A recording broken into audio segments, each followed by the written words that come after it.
क्या मरहूम पूर्व सांसद शहाबुद्दीन की पत्नी तेजस्वी यादव और आरजेडी की मुसीबतें बढ़ाने जा रही है?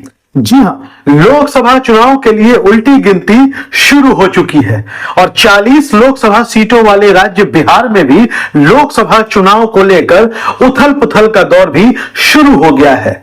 लेकिन सवाल अब राजद और तेजस्वी यादव के भविष्य को लेकर जुड़ा हुआ है।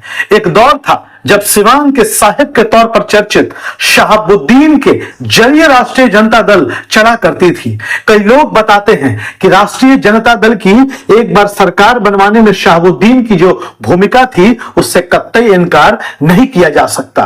वो साल 2000 का था जब किसी भी पार्टी को बिहार विधानसभा में स्पष्ट बहुमत नहीं मिला था। उसके बावजूद आरजेडी ने सरकार बनाने में कामयाबी हासिल की थी और राबड़ी देवी बिहार की सीएम बनी थी और शहाबुद्दीन के जरिए ही लगातार बिहार में राष्ट्रीय जनता दल सत्ता की लड़ाई के इर्द गिर्द बनी रही। यह अपने आप में आश्चर्यजनक है कि राष्ट्रीय जनता दल 2005 से ही सत्ता से बाहर हो गई। इसके बावजूद वो मुख्य मुकाबले में बनी रही और इसके पीछे की जो सबसे बड़ी वजह रही वो राष्ट्रीय जनता दल का माई समीकरण रहा। माई यानी कि मुस्लिम और यादव समीकरण।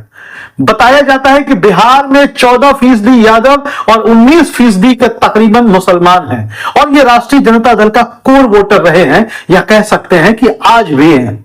और शहाबुद्दीन की इसमें बड़ी भूमिका थी। शहाबुद्दीन वो बड़ा चेहरा थे जो एम के साथ वाई को एक साथ जोड़ते थे और एम वाई मिलकर वो माई समीकरण बनता था। लेकिन अब जिस तरीके से हिना शहाब जो शहाबुद्दीन की पत्नी है और उनके बेटे ओसामा शहाब ने राष्ट्रीय जनता दल और लालू प्रसाद यादव के परिवार से दूरियां बना ली है, वैसे में अब इस बात की आशंका लगने लगी है कि क्या बिहार में राष्ट्रीय जनता दल का माई समीकरण अगले चुनाव तक, अगले लोकसभा चुनाव तक या विधानसभा चुनाव तक महफूज रह पाएगा।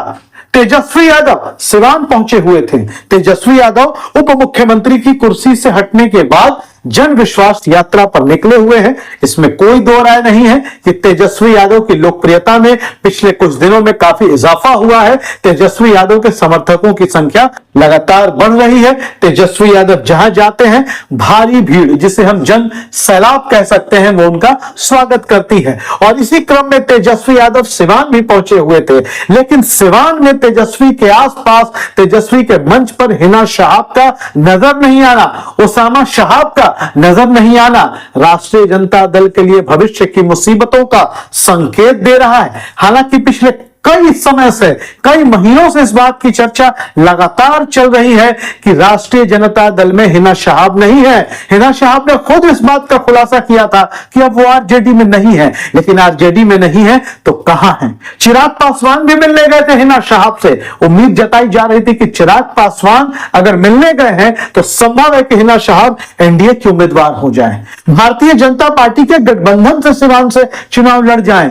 वैसे भी राजनीति में कोई भी अछूत नहीं होता, राजनीति संभावनाओं का खेल है। एक चर्चा यह भी थी कि एआईएमआईएम असदुद्दीन ओवैसी की पार्टी से भी हिना शहाब चुनाव सिवान लोकसभा सीट से लड़ सकती हैं और अगर ऐसा होता है तो निश्चित तौर पर आरजेडी के माई समीकरण में से एम बहुत बड़े पैमाने पर दरक सकता है और इसका सीधा सीधा नुकसान आरजेडी को होगा और सीधा सीधा फायदा भारतीय जनता पार्टी को होगा।